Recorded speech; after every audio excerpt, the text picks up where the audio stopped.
Good morning students. Welcome to drawing online class. Today we will draw a fish. First of all, draw a curve.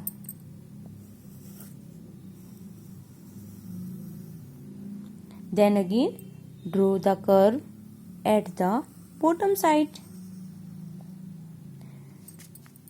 Draw a triangle at the back side with two lines.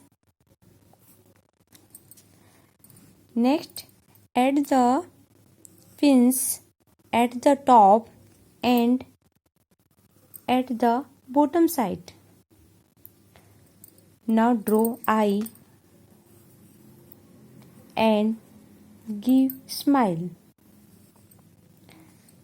Now let's add some scales on the body of the fish like this.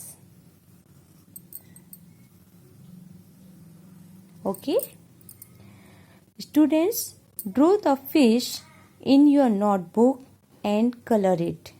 Thank you. Have a nice day.